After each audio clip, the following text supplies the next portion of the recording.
देश विदेश में सभी जुड़े हमारे भाई बहनों का आज हमारे 241वें वेबिनार में मेकिंग एजुकेशन रेलिवेंट, आइए शिक्षा को प्रासंगिक बनाएं, ग्लोबल कॉन्फ्लुएंस ऑफ इंटेलेक्चुअल्स। और पूरे देश विदेश से जितने भी लोग हमारे भाई बहन हमारे साथ जुड़े हुए हैं, उन सबका बहुत बहुत स्वागत है।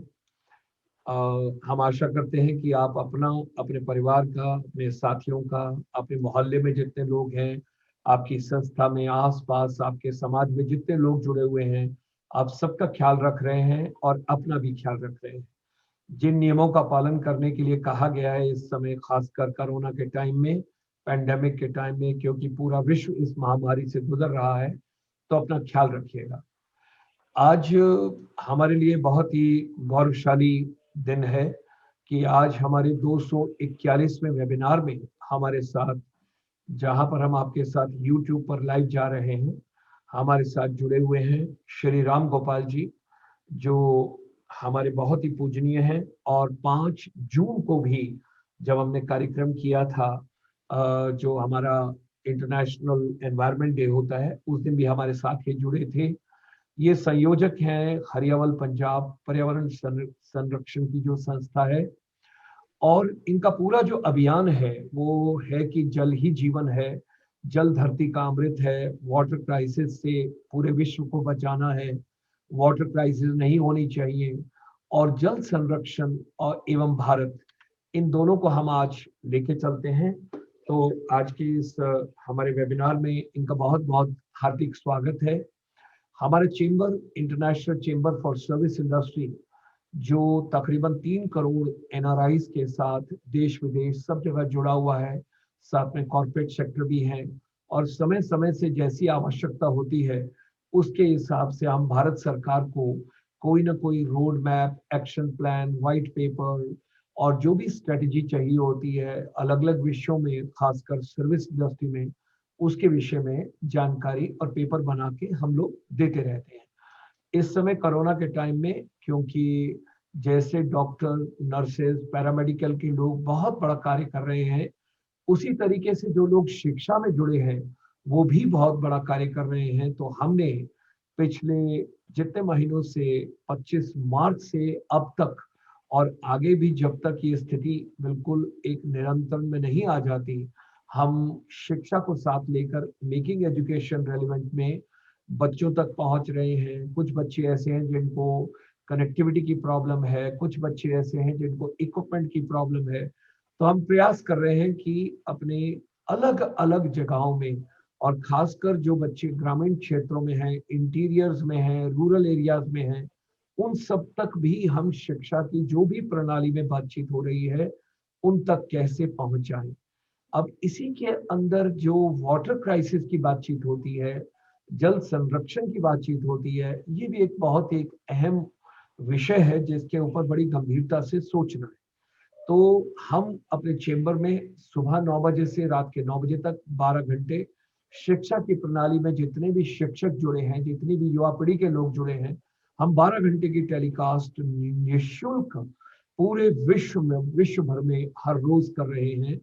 सोमवार से लेकर रविवार तक, ये नहीं कि सोम से शुक्रवार तक और फिर शनिवार इतवार को छुट्टी करें, ऐसा कुछ नहीं।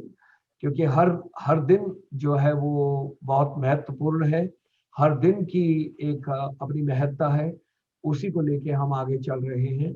और हमारे चेंबर के माध्यम से जो भी हमसे बन पा रहा है उसके प्रयास से हम देश विदेश तक, बच्चों तक, शिक्षकों तक पहुंच रहे हैं। ये हमारा पूरे हफ्ते का कार्यक्रम है।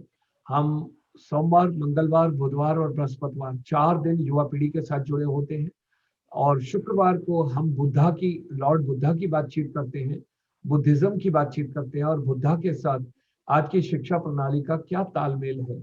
शनिवार को हम स्वामी विवेकानंद जी की क्या क्या टीचिंग्स हैं हमारे आज की शिक्षा के लिए और युवा पीढ़ी के लिए। और शनिवार रात को ही फिर एक कार्यक्रम जो है आयुर्वेदा पर होता है, ग्लोबल वेलनेस के लिए होता है। रविवार सुबह 9:30 बजे अमेरिका से हमारे साथ प्रोफेसर सत्येंद्र धीमान जी जुड़ते हैं, जो श्रीमद् भगवत गीता और हमारे जो 10 मेन प्रिंसिपल उपनिषद हैं उनके बारे में बातचीत करते हैं। और रविवार को शाम को 3 बजे हमारा एक कार्यक्रम पूरे नॉर्थ ईस्ट जो हमारे राज्य हैं 8, जिनको माननीय प्रधानमंत्री जी अष्टलक्ष्मी कहते हैं, और उसके साथ जो हमारी आसियान कंट्रीज हैं उनका कार्यक्रम होता है, और संडे का फिर एक आखिरी कार्यक्रम होता है जो माइक्रो, स्मॉल और मीडियम एंटरप्राइज को लेके चल रहे हैं।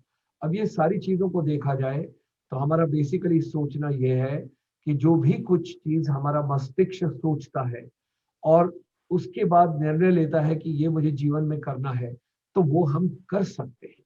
अगर हमने जल संरक्षण का एक बार सोच लेंगे हम सब लोग मिलकर, तो आज बहुत ही हमारे आदरणीय राम गोपाल वर्मा जी हमारे साथ हैं, और आरएसएस के प्रचारक हैं और संयोजक हैं हरियावल पंजाब के, और इनकी जो कैंपेन है वो एनवायरनमेंट को, पर्यावरण को बचाने के लिए है। और वर्मा जी को जब भी हम मिले हैं, जब भी इनसे बातचीत हुई है, तो हम बहुत प्रभावित हुए हैं, क्योंकि ये बहुत ही मन से जुड़े हुए हैं कि किसी तरीके से जल संरक्षण कैसे किया जाए और देश भर में कैसे किया जाए, और उसके बाद पंजाब में भी बहुत कार्य हो रहा है।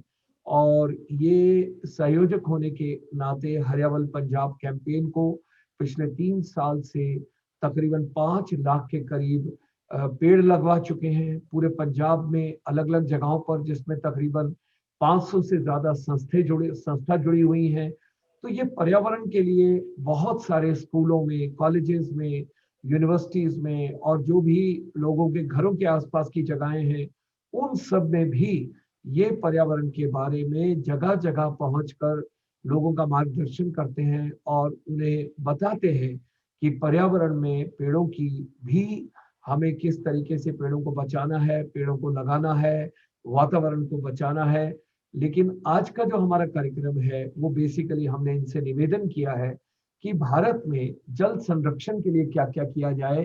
तो इन्हीं शब्दों के साथ हम हार्दिक स्वागत करते हैं राम गोपाल जी का, और वो हमारे साथ जुड़ रहे हैं। उनका बहुत बहुत स्वागत है, और आपने समय निकाला, मैं उसके लिए आपसे बहुत बहुत आभारी हूँ। और मैं आपसे निवेदन करूंगा कि पहले आप पंजाब पे हम थोड़ा बाद में आएंगे और थोड़ा देर में बातचीत करेंगे। पहले आप पूरे जन कल्याण के लिए जल संरक्षण की बातचीत करते हुए, विश्व भर में भी जल संरक्षण होना चाहिए और खासकर भारत में भी होना चाहिए, और अलग अलग जगहों में होना चाहिए। उसमें स्कूल क्या कर सकते हैं, कॉलेजेस क्या कर सकते हैं, छात्र छात्राएं क्या कर सकते हैं, अध्यापक गण क्या कर सकते हैं, और जो भी आपके और विचार हैं, मैं आपसे निवेदन करूंगा कि आप अपने विचार हम लोगों को बताएं। नमस्कार डॉक्टर साहब, आवाज आ रही है मेरी? हाँ जी, बिल्कुल आ रही है जी, आ रही है जी। तो सबसे पहले डॉक्टर साहब आपका धन्यवाद, आपने इस महत्वपूर्ण विषय पर आज मुझे इस चर्चा के लिए बुलाया है। तो पानी के बारे में आम किसी से भी अगर हम प्रश्न करें या सामान्य व्यक्ति को कहें कि आप कल्पना करो कि पानी खत्म हो जाएगा, तो वो एक बार हंसेगा, वो कहेगा नहीं नहीं ऐसा नहीं हो सकता, पानी कैसे खत्म हो सकता है। लेकिन अगर आप उससे दूसरा प्रश्न पूछो कि भाई दुनिया में कोई ऐसा देश है जहां पर आज की तारीख में हम कहें भी पानी खत्म हो गया है, तो वो एकदम कहेगा हाँ, साउथ अफ्रीका का वो शहर केप टाउन है जहां पर पानी खत्म हो गया। ये प्रश्न मैंने बहुत सारे लोगों से पूछे, स्कूल में बच्चों से पूछे, कॉलेज में पूछे, तो उनका ये एकदम जवाब आ जाता है हाँ। कि वहां खत्म हो गया है। तो जब मैं कहता हूँ कि वहां पानी खत्म हो सकता है, तो आपके शहर में पानी नहीं खत्म हो सकता है क्या? वो कहते नहीं नहीं ऐसे कैसे हो सकता है। तो सोचने लग जाता है। फिर मैं उससे एक तीसरा प्रश्न करता हूँ अगला, अच्छा भाई तीसरा विश्व युद्ध होगा तो किसके लिए होगा? तो एकदम उसका उत्तर होता है कि जल के लिए होगा, पानी के लिए होगा। फिर मैं पूछता हूँ अच्छा भाई ये जो तीसरा विश्व युद्ध होगा पानी के लिए होगा, कहाँ होगा, किस धरती पर होगा, किस देश के बीच में होगा? तो उसका जवाब होता है कि नहीं ये तो घर घर में होगा।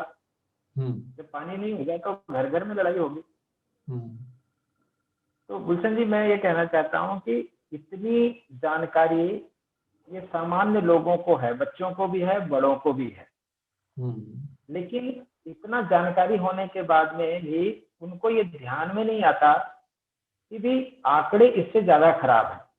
अभी मैं देख रहा था तो पूरे विश्व में 600 करोड़ की आबादी में 200 करोड़ लोग ऐसे हैं जिनको आज साफ पानी पीने के लिए नहीं मिल रहा है। आज की डेट में अगर हम आज की डेट में अगर हम ये कहें तो ये मानिए कि 600 करोड़ की आबादी अगर दुनिया की है तो 200 करोड़ लोगों को, एक और जो आंकड़ा मैंने पढ़ा कहीं पर, तो उन्होंने बताया कि हर साल 5 लाख लोगों की मौत दुनिया में गंदा पानी पीने के कारण हो जाती है। अच्छा, अब ये जो विषय है, ये सारे आंकड़े हमारे कंप्यूटर पर, गूगल पर हमें ढूंढने से तुरंत मिल जाते हैं। तो अब ये ध्यान में आता है कि अगर ये आंकड़े हमारे पास में हैं तो इन आंकड़ों का असर हमारे ऊपर क्यों नहीं पड़ता। तो ध्यान में आता है कि हमें जानकारी तो मिल जाती है, लेकिन उस जानकारी का मेरे जीवन पर क्या असर होगा, ये चर्चा ना होने के कारण, बातचीत ना होने के कारण उस आंकड़े का हम गंभीरता से विश्लेषण नहीं करते। जब विश्लेषण नहीं करते तो फिर हम ज्यादा उसके बारे में एकदम उसकी चिंता को हम छोड़ देते हैं। तो जो हरियावल पंजाब की हमारी मूवमेंट है, उसमें हमने लोगों को ये बताने की कोशिश की, उनका बताने के लिए कहा कि भी आप एक बात बताओ, पानी बनाया जा सकता है क्या? तो उसका जवाब होता है नहीं बनाया जा सकता। बचाया जा सकता है क्या? हाँ, बचाया जा सकता है। तो आप बचा रहे हो कि बर्बाद कर रहे हो? तो 100 में से 100 लोगों ने कहा कि हम पानी बर्बाद कर रहे हैं। वो ये भी जानते हैं ये बनाया नहीं जा सकता, फिर भी उसको वो बर्बाद कर रहे हैं।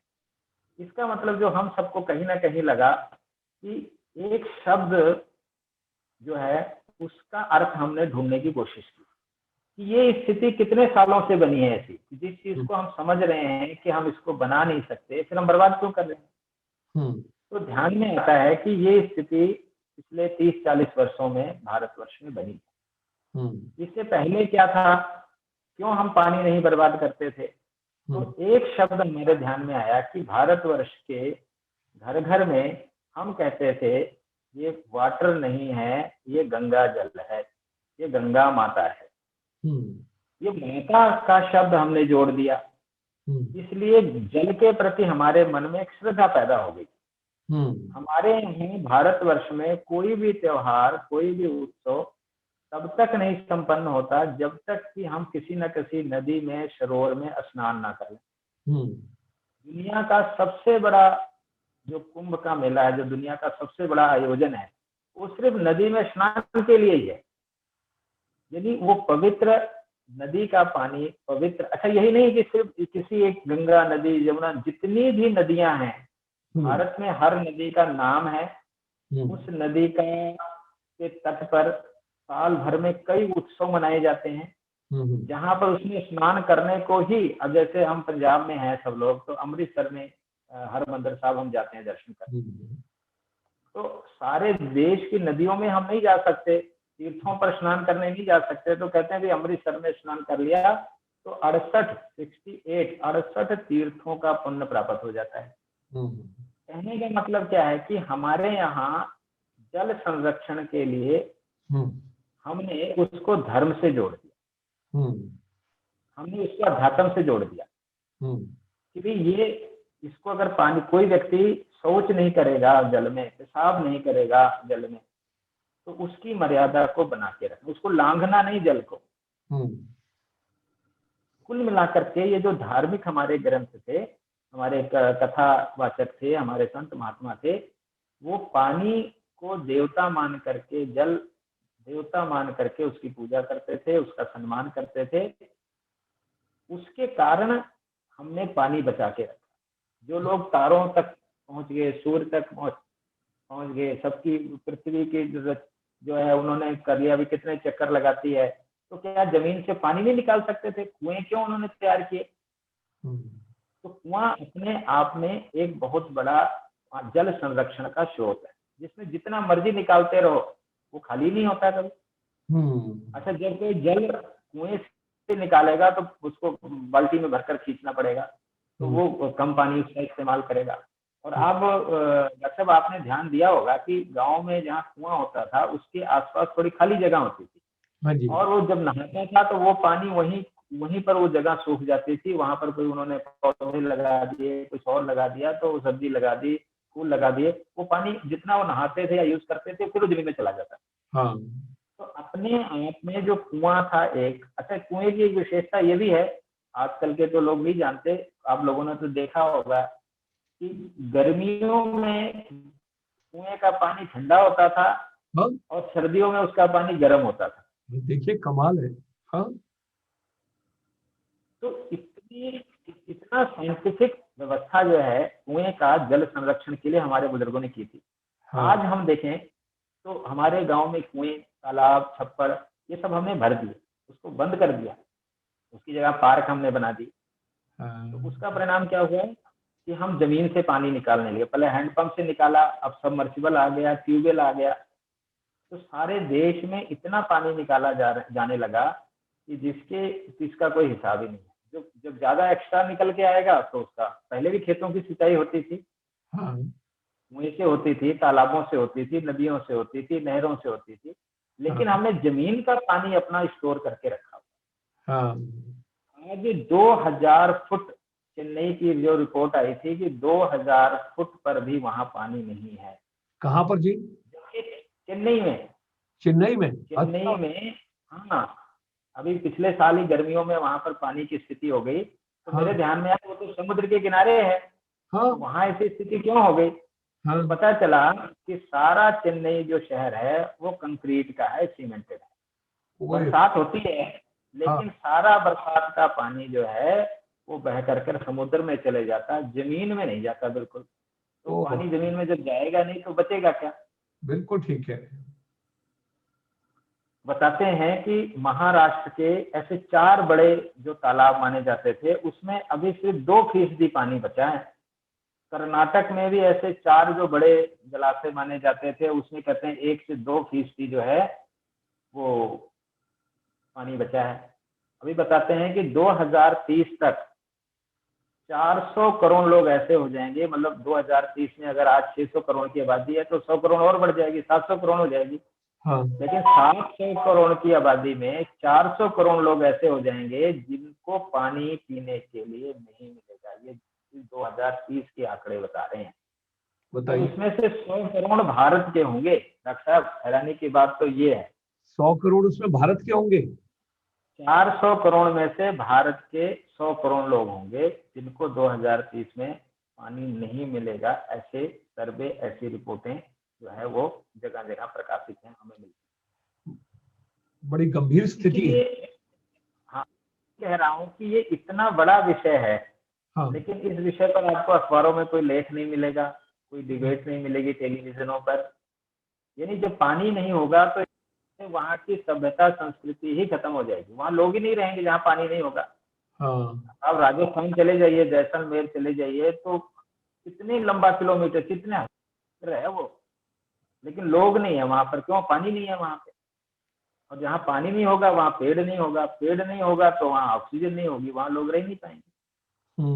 तो सारी दुनिया, मुझे याद है कि जब 2014 में, हाँ 2014 में जब सरकार नरेंद्र मोदी जी की, तो उन्होंने सबसे पहले यही कहा था 14 में या अभी 19 में कि 2024 तक एक व्यक्ति को 25 लीटर पानी हम उपलब्ध करा सकें, ऐसी हमारी योजना हम बना रहे हैं। और सरकार बनते उन्होंने सबसे पहले जल नीति की घोषणा की थी, हम ये जल नीति लेकर आ रहे हैं। तो ऐसा नहीं कि सरकारों के भी ध्यान में नहीं है, सरकारों के भी ध्यान में है, वो योजना भी बना रहे हैं, लेकिन इसकी चर्चा समाज में नहीं है, लोगों के बीच में नहीं। ये जो हरियावल पंजाब की तरफ से हम पंजाब में काम कर रहे हैं, तो उसमें हमारा सबसे बड़ा यही है कि जल संरक्षण के लिए ये पानी बचाने, पेड़ लगाना। और डॉक्टर साहब मेरा ये कहना है कि प्लास्टिक भी एक बहुत बड़ा कारण है जल को प्रदूषित करने। प्लास्टिक। आप देखिए कि अभी मैं पढ़ रहा था तो आया कि 15,000 टन, 15,000 यानी कुल मिलाकर 26,000 टन कचरा प्लास्टिक का कचरा, जो सिर्फ प्लास्टिक का कचरा 26,000 टन प्लास्टिक का कचरा हर दिन भारत में निकलता, हर दिन। और बताइए। जो 15,000 टन कचरा है, वो 15,000 टन कचरा पानी में हम बहा देते हैं, ओए होए होए। फेंक देते हैं, तालाबों में फेंक देते हैं। आप कल्पना कीजिए, और जो प्लास्टिक अगर पानी में चला गया, नदी में चला गया, नाले में चला गया, तालाब में चला गया, तो धीरे धीरे वो तालाब की में जम जाएगा, जो सतह पर जम जाएगा, और उसमें पानी अंदर स्टोर नहीं करेगा, तालाब सूख जाएगा। और उस प्लास्टिक के कारण जो केमिकल प्लास्टिक है, उसके जो उसमें जलचर हैं, कोई मछली है, कोई और जितने करोड़ों प्रकार के जीव जंतु जो पानी में है, नदी में है, तालाब में है, वो भी मर जाएंगे और तालाब भी सूख। तो ये जो प्लास्टिक है, ये भी एक बहुत बड़ा जल को खत्म करने का ये बहुत बड़ा एक कारण है। और मैं भी एक आंकड़ा था कि अभी क्योंकि प्लास्टिक सस्ता है, इसका लोगों को ले जाना आसान है, इस करके उन्होंने कहा कि हम अगले जितनी प्लास्टिक हम बना रहे हैं, इसका डबल करेंगे। यदि कल्पना कीजिए कि जहां आज 26,000 टन कचरा, हजार टन जो है, उसमें से तो 15,000 डाल ही रहे हैं हम। हाँ, वो तो पानी में जा रहा है ना। हाँ, और बाकी जो है वो इधर उधर पड़ा है, जो पहाड़ नजर आता है हमें 11,000 टन। हाँ। और अगले साल का वो बता रहे हैं कि अगले साल हम इसको डबल करने की कोशिश करेंगे। बताइए। तो कितना बड़ा एक, मैं जब आंकड़े हम कई बार पढ़ते हैं, उस पर विश्लेषण करते हैं, तो ध्यान में आता है कि आज हमारा देश विकास की बातें कर रहा है, इतनी बड़ी बड़ी इंडस्ट्री की बातें कर रहा है, इतनी चंद्रयान पर जाने की बातें सब हो रही हैं, लेकिन जो मूल चीज है, रहीम दास जी कह गए, बिन पानी सब सून। हाँ। पानी गए न उबरे मोती मानुख चून। तो हाँ। अगर पानी खत्म हो गया तो मनुष्य भी खत्म हो जाएगा। सही बात है, बिल्कुल ठीक कह रहे हैं। तो मुझे तो ये बताइए कि जो हमारे जो शिक्षक संस्थान हैं, शिक्षा के जो संस्थान हैं, और जो हमारे बच्चे स्कूलों में, कॉलेजेस में, इंस्टीट्यूशन में, उनके लिए आप क्या संदेश देना चाहेंगे, क्या कहना चाहेंगे?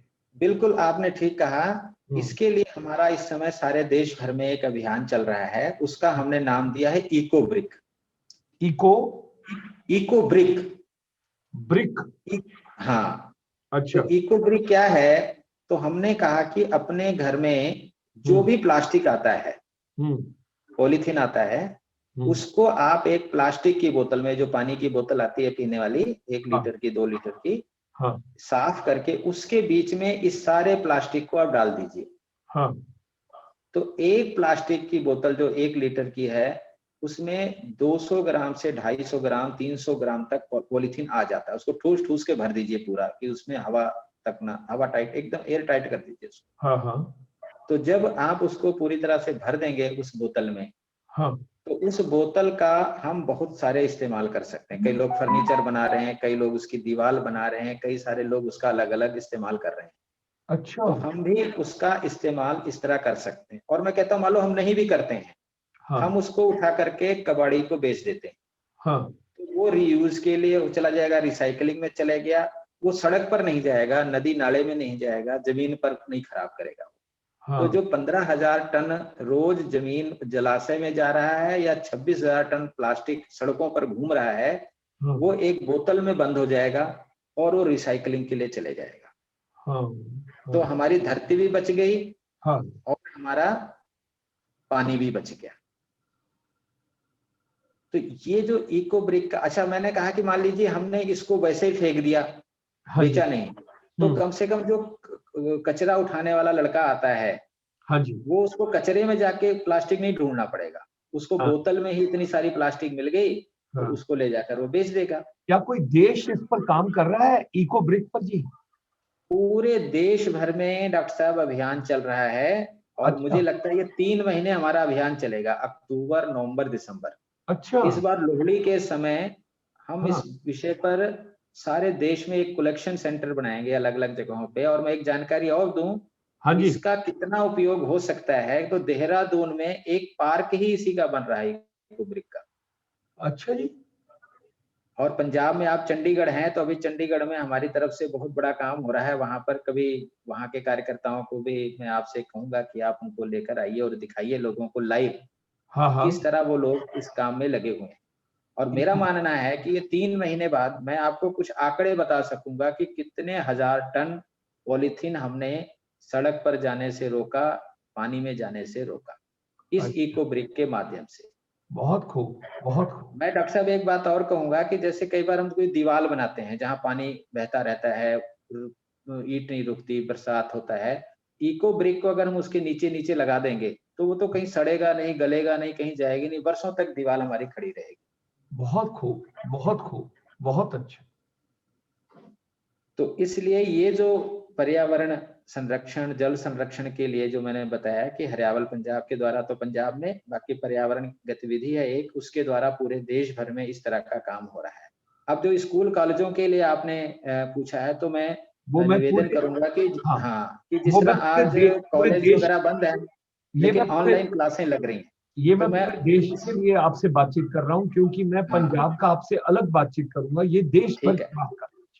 तो सारे देश के लिए मेरा कहना है कि जो कॉलेज के प्रबंधक कमेटी है, वहाँ के प्रिंसिपल हैं, हाँ, वो अपने बच्चों को एक ऑनलाइन मीटिंग करके उनको बताएँ कि किस तरह से ये जो प्लास्टिक है, हाँ, ये 3 प्रकार से हमारा नुकसान कर रहा है। हाँ, सबसे पहले तो हमारे शहर, आप किसी भी शहर में चले जाइए, तो शहर के बाहर आपको छोटा-मोटा पहाड़ नज़र आएगा कचरे का। हाँ, और जिस जगह पर कचरा है, वो 100 गज में है कि 1000 गज में है कि 10,000 गज में है, हुँ, वो सारी की सारी जगह जो है वो बेकार हो रही है। ना वहाँ खेती हो सकती है, ना वहाँ पेड़ लगाए जा सकते हैं और धीरे-धीरे उसका एरिया बढ़ता ही जा रहा है। हाँ, तो अगर वो धरती को हम खत्म कर रहे हैं, दूसरा अगर वो कचरा मान लीजिए कोई गाय आई, कोई जानवर है, उसको खा लेता है, तो वो गाय के पेट में चले जाता है। कई बार हम अखबारों में पढ़ते हैं कि फलानी गाय की का ऑपरेशन हुआ तो उसमें से 50 किलो पॉलीथीन निकली, 40 किलो बिल्कुल, पॉलीथीन निकली। तो बिल्कुल, गौ हत्या भी हो रही है। हाँ, तीसरा, अगर वही कचरा बरसात हो गई, पानी बहकर तालाब में चला गया, नदी में चला गया, तो नदी में रहने वाले करोड़ों जीव जंतुओं की भी वो हत्या कर देता है, क्योंकि केमिकल के रूप में उनके अंदर चला जाता है। और जब वो नदी और नालों की सतह में बैठ जाता है, तो वो नदी नाले भी सूख जाते हैं। तो हाँ, एक प्लास्टिक जो हमने अपने घर से 150 ग्राम था या 10 ग्राम था, उठाकर बाहर थैले में डाल कर के सड़क पर फेंक दिया, और उस 100 ग्राम के प्लास्टिक ने सारे शहर का 100-100 ग्राम मिलकर ये हजारों टन जो प्लास्टिक इकट्ठा हो जाता है, उससे धरती खत्म हो रही है, गाय माता की हत्या हो रही है, जल में रहने वाले जीव जंतुओं की हत्या हो रही है और हमारे नदी नाले सूख सूख रहे हैं, खत्म हो रहे हैं। तो बिल्कुल हम सही। इसलिए कह रहे हैं कि अपने जो कॉलेज के विद्यार्थी हैं, उनके बीच में इस विषय पर एक सेमिनार किया जाए और उन सभी विद्यार्थियों को कहा जाए कि अभी आप घर पर हैं, कोरोना के समय कॉलेज नहीं आ हाँ, रहे हैं, स्कूल नहीं आ रहे हैं, तो हाँ, अपने घर में ऐसे सारे पॉलीथीन को एक बोतल में बंद करके रखिए हाँ, और 1 महीने बाद, 2 महीने बाद, 3 महीने बाद इसको हमें दिखाइए, स्कूल में लेकर आइए, कॉलेज में लेकर आइए। मान लीजिए किसी कॉलेज में अगर 1000 बच्चा भी पढ़ रहा है हाँ, और अगर हर बच्चा 3-3 1 महीने में एक भी तैयार कर लेकर आता, तो 3000 इको ब्रिक, और अगर 300 ग्राम भी एक में आ जाए, तो समझ लीजिए कि लगभग 3 क्विंटल पॉलीथीन एक कॉलेज बचा सकता है। वो धरती को बचा लेगा, वो गौ हत्या को भी बचा लेगा, वो नदी को सूखने से भी बचा सकता है, लाखों जीव जंतुओं को भी बचा सकता है। बहुत अच्छा। सिर्फ वो पॉलीथीन जो है वो सड़क पर ना जाए बस। ठीक। तो आपकी अगर टीम इको का ब्रिक में आपकी टीम का कोई मेंबर इसकी डेमोंस्ट्रेशन कभी दे सकता है कि किसी बिल्कुल, प्लास्टिक की बॉटल में कैसे आप भरते हैं, क्या करते आप हैं? जिस आप जिस दिन कहेंगे, हम पूरा आपको सारा वो दिखा सकते हैं और उससे आपको क्या-क्या बनाया जा सकता है भी दिखा सकते हैं। आपको जिस दिन सुविधा हो, जिस दिन उचित लगे, हमारी जिज्ञासा है कि हम इसको जल्द से जल्द जानना चाहेंगे और इस अभियान में हमारा chamber, international chamber for service industry आपके साथ जुड़ना चाहे। ज़रूर, हम हम इसमें मिलके जुड़ना करेंगे। चाहेंगे। हाँ तो जी, स्कूल कॉलेजों को भी अगर हम यही कहें, तो हाँ मुझे जी। लगता है कि बहुत बड़ा काम जो है, हम विद्यार्थी, अच्छा एक मैं आपको और बताऊँ कि जो व्यक्ति 3 महीने तक पॉलीथीन को बोतल में बंद करके रखेगा, हाँ, चौथे महीने वो सड़क पर नहीं फेंकेगा, क्योंकि हाँ। उसको अपना गली मोहल्ला सब साफ दिखने लग जाएगा। और उसको आदत पड़ जाएगी जी उसकी। आदत पड़ जाएगी, हाँ, सबसे हाँ। बड़ी बात है आदत पड़ जाएगी। आदत पड़ जाएगी। आपका बहुत बहुत धन्यवाद। और ये मैं एक्चुअली देश भर के लिए चाह रहा था, और फिर कल हम आपके साथ एक अलग से कार्यक्रम पंजाब पे भी करना चाहेंगे, क्योंकि पंजाब में आप बहुत कार्य कर रहे हैं। पंजाब में इस कार्य की बहुत आवश्यकता है, क्योंकि उस राज्य में वो मैं डिटेल में आपसे बातचीत करूंगा। अगर और कोई संदेश देना चाहें आप, तो आप बताइए, पूरे भारत के लिए, विश्व के लिए किसी तरीके से, तब फिर हम इस प्रोग्राम को क्लोज करेंगे। बस मैं आपके इस चैनल के माध्यम से पूरे देश के लोगों को ये निवेदन करना चाहता हूँ कि ये जो लाखों वर्षों से जो जल, जो प्रकृति हमारे महापुरुषों ने संभाल कर रखी थी, वो एक आस्था के कारण संभाल के रखी थी। सिर्फ हम उसके प्रति एक आस्था पैदा कर दें, तो जब हम हाथ धोने जाएंगे वॉश बेसिन पर, तो हम टूटी खुली नहीं छोड़ेंगे। नहाते समय हम शावर के बजाय बाल्टी से नहाएंगे। पीते समय हम पानी का गिलास जो है वो जब जितनी जरूरत है उतना ही पानी लेंगे। अपने एसी का पानी, लगभग एक एसी एक दिन में 17 से लेकर 35 लीटर तक पानी निकालता है, वो बड़ा साफ पानी होता है, उसका हम इस्तेमाल करेंगे। अपने आरओ से जब हम 1 गिलास आरओ का पानी निकालते हैं तो 3 गिलास आरओ का पानी बेकार जाता है। तो एक अपने घर में हम प्रतिदिन हजारों लीटर पानी बचा सकते हैं। सिर्फ पानी के प्रति एक आस्था का भाव हमारे मन में पैदा हो जाए। मुझे लगता है हर माता पिता की इच्छा होती है कि अपने बच्चे को मैं जीवित देखूं, अपनी 7 पीढ़ियों को मैं देखूं, 7 पीढ़ियां मेरी चलें। लेकिन मैं कहता हूं कि अगर अगली पीढ़ी के लिए पानी नहीं होगा तो 7वीं पीढ़ी के बारे में हम कैसे सोच सकते हैं। आपकी ने बिल्डिंग बनाई है, वो शायद 100 वर्षों तक चल जाए, 200 वर्षों तक चल जाए। आपने कार खरीदी है, वो चाहे 200 वर्षों तक चल जाए, मकान चल जाएगा, कोठी चल जाएगी, एफडी चल जाएगी। लेकिन अगर पानी नहीं रहेगा तो ये सारी चीजें ऐसे रह जाएंगी। इसीलिए मैं आपके इस चैनल के माध्यम से पूरे देश के लोगों को से निवेदन करूंगा कि जल ही जीवन है। ये कहावत नहीं है, ये सत्य है। जल खत्म हो जाएगा तो इस धरती से जीवन खत्म हो जाएगा। इसको बचाया जा सकता है, बनाया नहीं जा सकता। सब मिलकर बचाएंगे तो बहुत कुछ बचाया जा सकता है। आज जंगलों में जानवरों ने अपने लिए पानी बचा के रखा है, क्योंकि पेड़ नहीं काटते।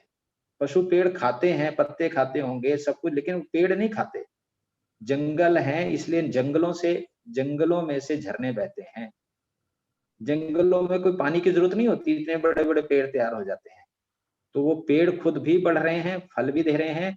करोड़ों पशुओं को, करोड़ों जानवरों का निवास भी जंगल में हो रहा है। उनके पानी की व्यवस्था भी वहां हो रही है, उनकी हवा की व्यवस्था हो रही है, उनकी भोजन की व्यवस्था हो रही है, क्योंकि वहां जल है। और अगर हमने शहर में ये सब खत्म कर लिया तो ये सब कुछ रहेगा, लेकिन हमारा जीवन नहीं रहेगा। इसलिए मैं फिर आपका धन्यवाद करता हूं कि आपने इतना महत्वपूर्ण विषय आज चर्चा के लिए रखा। और मेरा पूरा विश्वास है कि जो भी आपके दर्शक इस चैनल को देख रहे हैं, निश्चित ही वो इसके बारे में थोड़ा विचार करेंगे। बस मेरा इतना ही शब्द है कि एक लाइन अपने बच्चों को बता दीजिए, जल बनाया नहीं जा सकता, बचाया जा सकता है, बचाया जा सकता है, बचाया जा सकता है। बहुत खूब, बहुत खूब। और आज आपने एक नई डायमेंशन दे दी जिसके बारे में मैंने कभी सोचा ही नहीं था, कि जानवर पत्ते खाते हैं लेकिन कभी पेड़ को खत्म नहीं करते। और देखिए कैसे वहां झरने बहते हैं, वो वहां अपने आप ही पानी पीती हैं, और वो सब कुछ कमाल है। आज आपने एक नया संदेश दिया। तो सभी बच्चों को, सभी छात्र छात्राओं को, सभी अध्यापकों को, जितने भी शिक्षक हैं और जितने भी लोग मेरे भाई बहन इस प्रोग्राम को वर्ल्ड ओवर देख रहे हैं, विश्व भर देख रहे हैं और भारत में देख रहे हैं, आप सबसे एक बहुत ही विनम्र निवेदन है कि राम गोपाल जी ने एक बड़े आसान ढंग से हम सब लोगों को समझाने की कोशिश की है, और जितनी जल्दी हम इसको समझ जाएंगे उतना अच्छा है।